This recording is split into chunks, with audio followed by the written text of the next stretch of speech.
बात कर लेते हैं क्योंकि एक नया वायरस है, बहुत घातक कहा जा रहा है H3N2 इन्फ्लुएंजा वायरस का लगातार बढ़ता खबर कहर बढ़ती बड़ी खबर से बात कर रहे हैं। देश में अब तक 2 लोगों की मौत की खबर है। स्वास्थ्य विभाग अलर्ट हो गया है। H3N2 इन्फ्लुएंजा वायरस ने चिंताएं बढ़ा दी हैं। इस वक्त की बड़ी खबर से शुरुआत कर रहे हैं। आप देख रहे हैं टीवी स्क्रीन पर बड़ी खबर इस वक्त की कि देश में H3N2 इन्फ्लुएंजा वायरस फैल रहा है। इसने चिंता बढ़ा दी है क्योंकि 2 लोगों की मौत हो चुकी है अब तक और उसको लेकर केंद्र सरकार भी एक बड़ी मीटिंग करने वाली है। क्या लक्षण हैं, कितना खतरनाक है ये वायरस, वो आप टीवी स्क्रीन पर इस वक्त देख रहे हैं। जानिए कि किन चीजों से आपको सावधान रहना है, जानिए कि सिम्टम्स किस तरीके के होते हैं।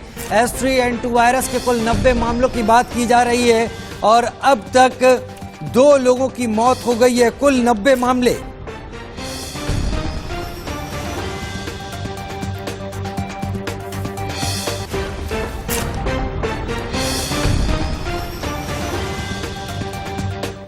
और हमारे साथ इस वक्त एक खास मेहमान जुड़ रहे हैं आपके साथ और अपने दर्शकों से हम यही कहेंगे कि हमारे दर्शक टीवी स्क्रीन पर आ जाएं, उन जानकारियों को नोट करना शुरू कर दें जो इतने वरिष्ठ मेडिकल फील्ड के डॉक्टर आपको बताने जा रहे हैं। डॉक्टर रणदीप गुलेरिया जो कि एम्स के पूर्व निदेशक रहे हैं और इस वक्त वर्तमान में मेदांता अस्पताल के साथ जुड़े हुए हैं। डॉक्टर गुलेरिया, बहुत स्वागत है आपका इंडिया न्यूज पर आने के लिए। अपने दर्शकों से मैं एक बार फिर कहना चाहूंगा कि इस बातचीत को ध्यान से सुने। ये बातचीत आपके लिए अनुभवों का वो खजाना है जो H3N2 से आपको बचने में काफी मदद करेगी। डॉक्टर गुलेरिया, स्वागत करते ही मैं आपसे सबसे पहला सवाल ये पूछना चाहूंगा कि एक आम आदमी के लिए H3N2 को आम आदमी कैसे समझे और ये कितना खतरनाक है? H3N2 जो है वो इन्फ्लुएंजा ए वायरस का एक सब टाइप है।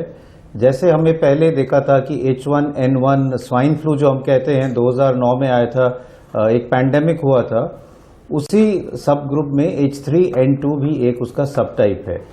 पहले H1N1 सब टाइप ज़्यादा सर्कुलेट कर रहा था, ज़्यादा उसके इन्फेक्शन आए थे। अब H3N2 जो है वो अब नया एक, जैसे नया हम कोविड में कहते हैं कि एक नया म्यूटेंट आया है, उस टाइप का फिर से ये डोमिनेंट वेरिएंट हुआ है जी। लेकिन समझना ये है कि इसके केसेस क्यों बढ़ रहे हैं।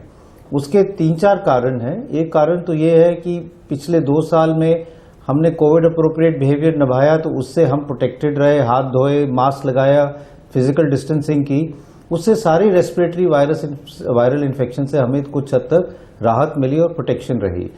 दूसरी चीज़ ये है कि 2 साल से कोविड के कारण इन्फ्लुएंजा के केसेस कम रहे और कम्युनिटी में लोगों में इसकी इम्यूनिटी जो होती है बार बार इन्फेक्शन से वो कम हो गई और फिर जब नया वेरिएंट आया तो कुछ केसेस बढ़ गए और इसलिए हम देख रहे हैं कि इस टाइम में केसेस बढ़ रहे हैं।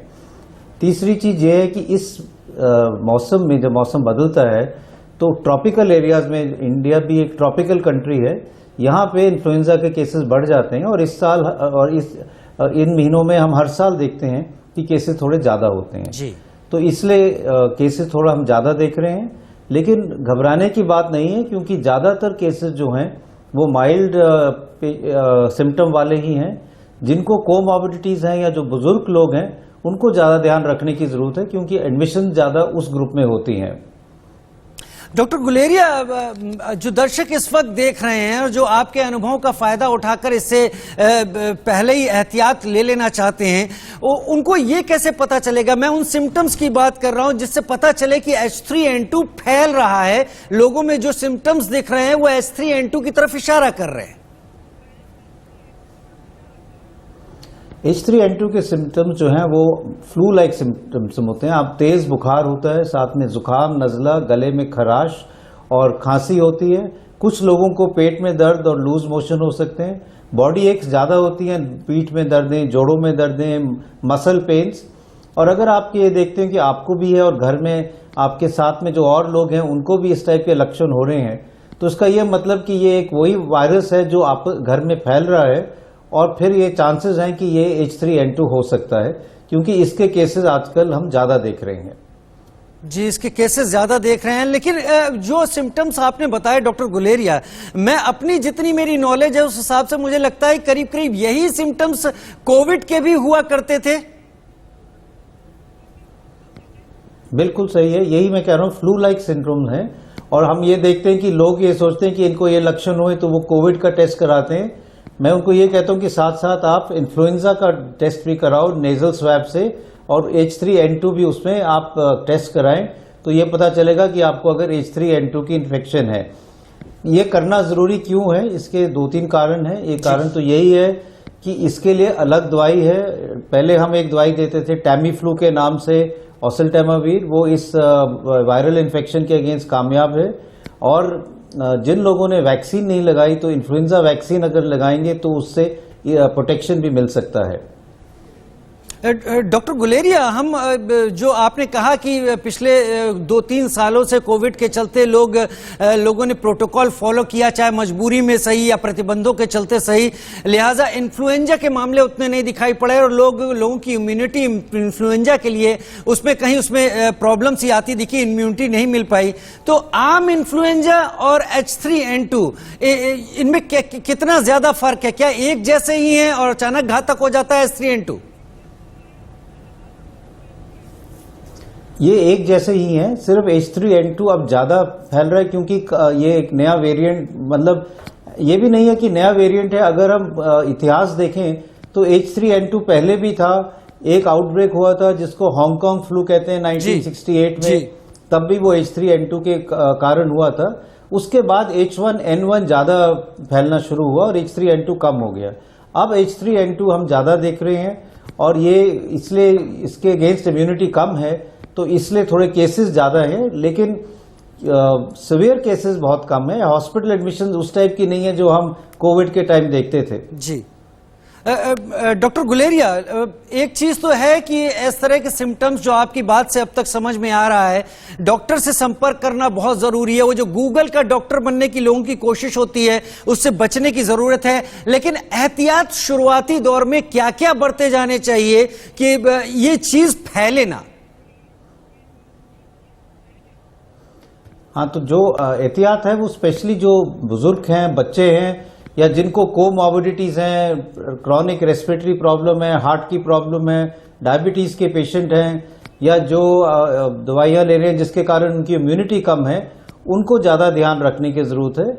अगर आप बाहर जाएं तो मास्क लगाएं, हाथ अपने रेगुलरली धोएं, भीड़ वाले इलाके में ना जाएं, और अगर जाना ज़रूरी है तो जितना फिजिकल डिस्टेंसिंग रख सके वो रखें। इंडोर एनवायरनमेंट में थोड़ा ध्यान रखें, अगर कमरा बंद है, भीड़ है, तो वहाँ इन्फेक्शन के चांसेस ज़्यादा हैं। आउटडोर अगर हम बाहर रहें तो थोड़ा इन्फेक्शन के चांसेस कम है, क्योंकि अगर खुला और हवा रहती है तो फैलने के चांसेस कम होते हैं। हमने देखा है अपने समाज में, अपने भारतीय समाज में, कि जब प्रतिबंध हटते हैं डॉक्टर गुलेरिया, तो लोग थोड़ा सा ज्यादा ही ढीले हो जाते हैं। आपको लगता है कि H3N2 का जो आज एक बैठक भी होने वाली है, आपको भी पता होगा केंद्र सरकार उस बारे में बैठक कर रही है, क्या मास्क को कंपलसरी किया जाना आपको भी लगता है आने वाले दिनों में यह जरूरी होगा जिससे फैले ना? मेरा मानना है कि लोगों को खुद ही अपनी तरफ से मास्क लगा लेना चाहिए। इसके कई फायदे हैं, वायरल इन्फेक्शंस भी कम होती है, जहां पर पोल्यूशन है, पोल्यूशन से भी प्रोटेक्शन मिलती है। और हम कई देशों में देखते हैं कि लोग मास्क रेगुलरली लगा के रखते हैं अपने आप को प्रोटेक्ट करने के लिए, इसलिए लोगों को वॉलंटरीली आगे आके मास्क लगा लेना चाहिए। डॉक्टर गुलेरिया, H3N2 के जो भी मामले हैं, क्या आपको लगता है कि उन मामलों में आईसीयू में भी भर्ती करने की जरूरत पड़ सकती है? क्योंकि हमने देखा था कोविड के दौरान इस तरह के मामले बहुत आए थे जब लोगों को इंटेंसिव केयर में ले जाने की जरूरत पड़ी थी, और एक बड़ी तादाद में।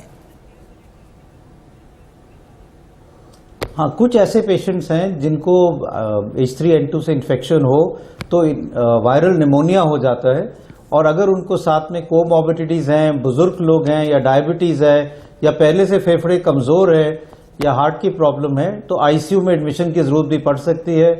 कुछ पेशेंट हमारे ऐसे हैं जिनको वेंटिलेटर पे भी हमें लेना पड़ा है, तो ये प्रॉब्लम कुछ पेशेंट्स में रहती है, लेकिन उतने नंबर्स नहीं है या उतनी तादाद में नहीं है जितनी हमने पहले कोविड के टाइम में देखा था, जब कोविड की वेव्स आई थी। जी हाँ, कोविड की वेव्स आई थी तब उतने तादाद में नहीं है, लेकिन जो जनवरी से मार्च तक का समय होता है, ये अक्सर ये तो मुझसे बेहतर आप भी जानते होंगे, जनवरी से मार्च और शायद मॉनसून के बाद इन्फ्लुएंजा के मामले देखने को बहुत मिलते थे। अभी जिस तरीके से मामले बढ़ने शुरू हुए हैं, मतलब जितने भी सब टाइप हैं उन्हें मिलाकर अब तक 3038 मामलों की बात सामने आ रही है। 90 मामले H3N2 के हैं, 2 की मौत की खबर है। तो आपको लगता है कि ये मामले बढ़ सकते हैं? अभी ये मार्च का महीना चल रहा है। हाँ, हमने जो ICMR का भी डेटा है कई सालों का, उसमें ये देखा जाता है कि जब मौसम बदलता है मार्च के महीने में तो केसेस इन्फ्लुएंजा के बढ़ते हैं। और जैसे आपने कहा कि मॉनसून के मंथ में भी हम ज़्यादा देखते हैं, और कुछ हद तक सर्दियों में जब ठंड होती है स्पेशली नॉर्थ इंडिया में, तो भी केसेस ज़्यादा देखे जाते हैं। तो अभी केसेस थोड़े बढ़ सकते हैं। और मेरा ये मानना है कि कई लोग को ये बीमारी हुई होगी, उन्होंने अपना टेस्ट नहीं कराया, इसलिए केसेस तो इससे ज़्यादा भी हो सकते हैं।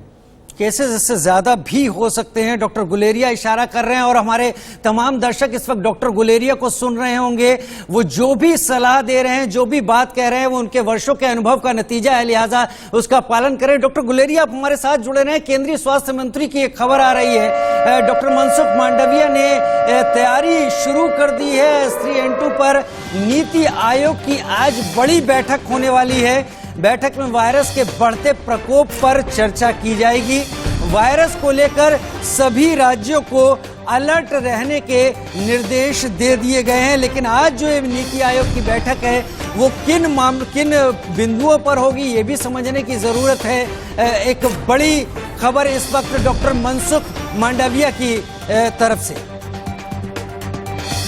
और डॉक्टर रणदीप गुलेरिया हमारे साथ इस वक्त जुड़े हुए हैं। डॉक्टर गुलेरिया, नीति आयोग की आज जो बैठक हो रही है, किन बिंदुओं पर आपको लगता है कि इस खतरे को, जो हमारे जैसे जो लोग मेडिकल फील्ड से नहीं जुड़े हुए हैं, क्योंकि उनको एक समस्या बड़ी लगती है काफी ज्यादा, उससे बचाने के लिए क्या क्या उपाय किए जाने आपको लगता है जरूरी होंगे? हमें सतर्क रहने की जरूरत है। अपनी सर्वेलेंस जो है वो ज्यादा करने की जरूरत है। लोगों में अवेयरनेस ज़्यादा होनी चाहिए, जिससे वो पूरा प्रिवेंटिव एस्पेक्ट्स ले। और हॉस्पिटल में अगर एडमिशन ज़्यादा हो तो उसको हम मॉनिटर करें। और जैसे मैंने कहा, जो हाई रिस्क ग्रुप हैं उनको पूरी तरह से उनकी जांच हो, और अगर इन्फेक्शन है तो उनकी जो ट्रीटमेंट है वो जल्दी शुरू की जाए। डॉक्टर गुलेरिया, मेरे पास अभी एक मैसेज आया है और उसमें एक छोटा सा सवाल रखा गया है कि क्या H3N2 से प्रभावित लोगों को खान पान में भी बदलाव की जरूरत है, और अगर है तो किस चीज की? खान पान में अच्छी खुराक खानी चाहिए, फ्रेश फ्रूट्स, हरी सब्जियां लें, अपनी डाइट अच्छी रखें जिससे आपकी इम्यूनिटी अच्छी हो। खाने में कोई ऐसा स्पेशल वो प्रिवेंशन के लिए और कुछ ऐसी कोई खुराक नहीं है। खुराक नहीं है। डॉक्टर रणदीप गुलेरिया हमारे साथ जुड़ने, पूर्व निदेशक एम्स और वर्तमान में मेदांता अस्पताल से जुड़े हुए वरिष्ठ चिकित्सक हैं, जो कि आपको सलाह दे रहे थे H3N2 को लेकर। डॉक्टर गुलेरिया, बहुत बहुत शुक्रिया इंडिया न्यूज को वक्त देने के लिए आपका।